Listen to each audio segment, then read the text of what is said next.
the presidential envoy for the Uruguay FA. Everybody's national interest is football. Of just over 3 million, invented the World Cup. In many ways, you can say Uruguay has the best youth development in the world.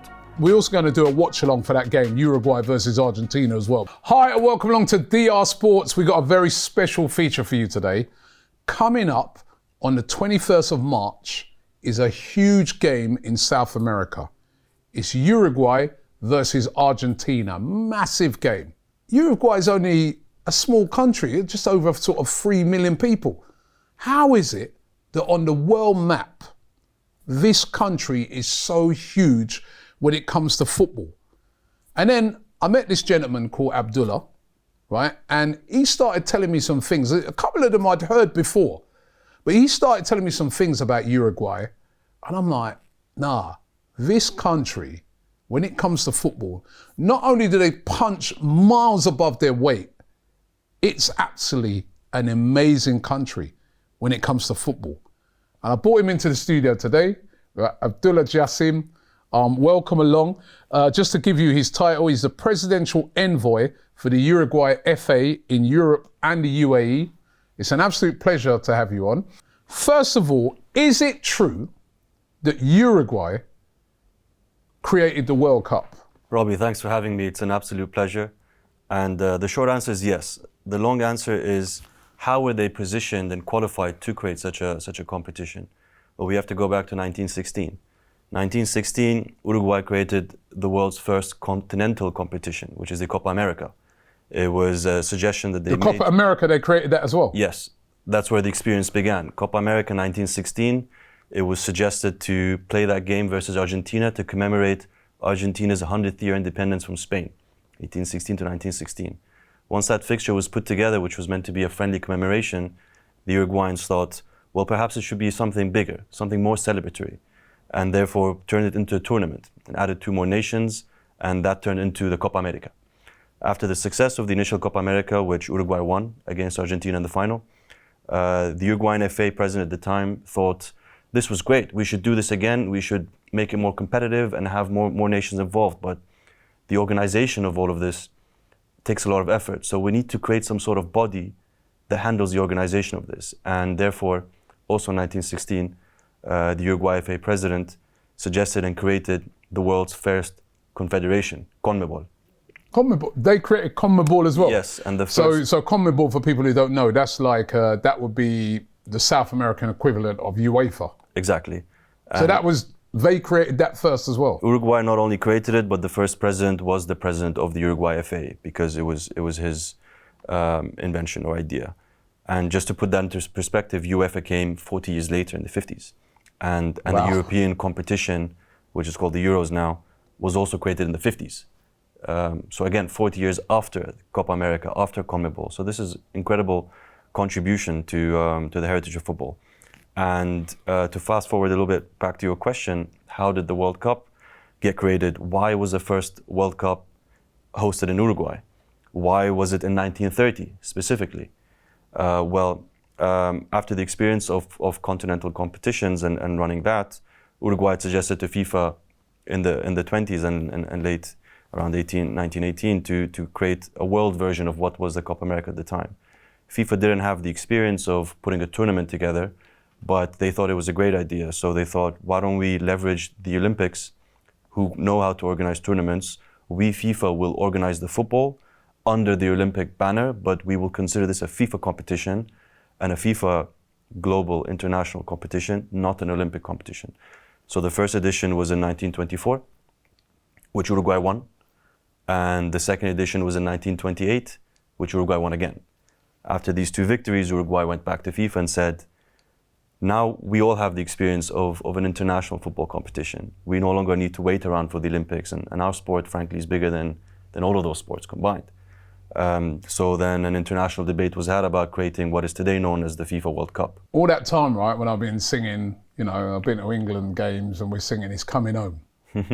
Is it really, you guys should be singing that in Uruguay, because you created the World Cup. We also have the Club World Cup, as it's known today.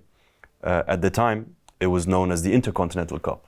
Again, this was a Uruguayan idea and a Uruguayan invention. whereby the champion of the Copa Libertadores at the time was Peñarol, a Uruguayan club, and the champion of the Champions League, or the European Cup as it was known back then, was Real Madrid. So the Uruguayan FA contacted the Spanish FA and thought, why don't we get these two clubs to play each other, champ versus champ, continent versus continent. Now this summer, that's spinning out into something even bigger, like it's like an even bigger sort of Club World Cup. Yeah. So they're behind that as well. Yeah. It's amazing. That's why I had to do this video, because honestly, it blew me away. Like, everybody's national interest is football. We've got one of the best national teams in the history of Uruguay. You have Darwin, as you mentioned, up front. You have Bentancur in the middle. You have Fede Valverde at Real Madrid running around that midfield. Araujo, Barcelona's rock in the back. Matias Oliveira won the Scudetto with Napoli, and he's still there. Jose Maria Jimenez at Atletico. Yeah, Maximiliano Araujo at Sporting now. All over, and they're all between 25 years old to 26 years old. And Uruguay also won the latest edition of the Under-20 World Cup. So we've got some new stars coming up.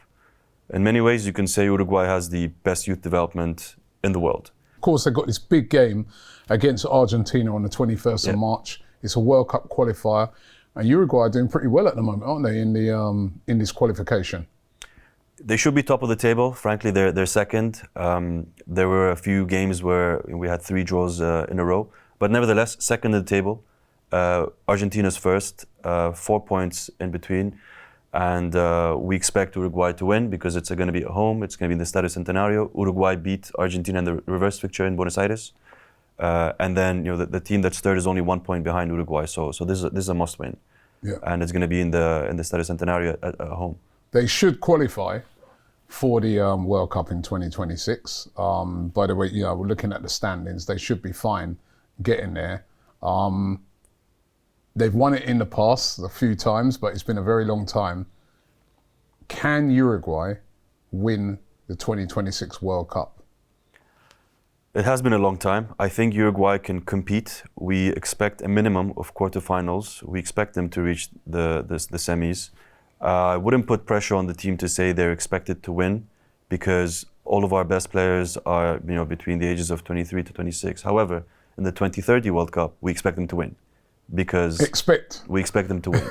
Because I like the mentality. All of these players will be at their peak by then. All the top superstars that they're all 24, 25, 26. 2030, they'll be at their peak. We will produce a new generation as well.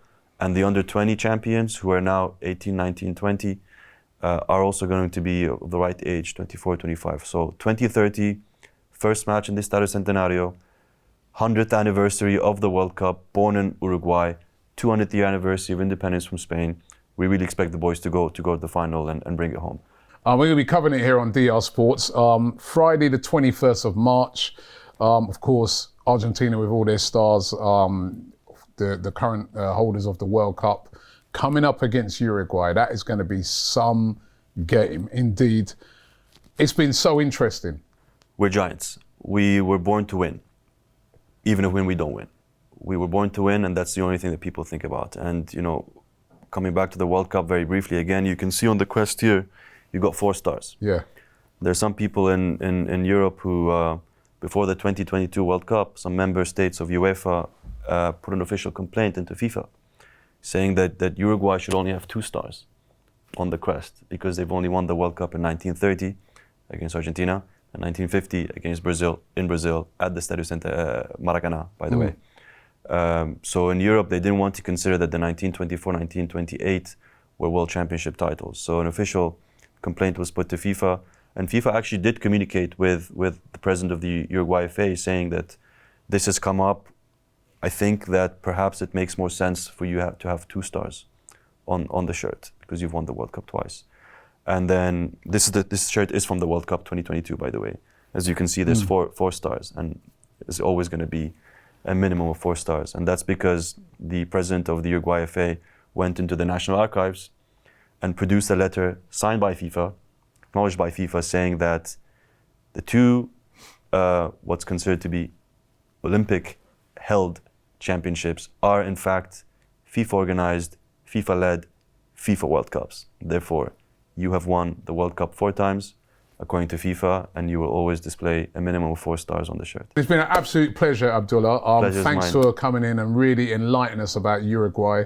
And listen, if that just makes you want to follow them even more now, innit? You want to follow Uruguay after hearing all that. What an incredible nation they are, and what an important nation they are when it comes to this great sport of football. This is truly football heritage.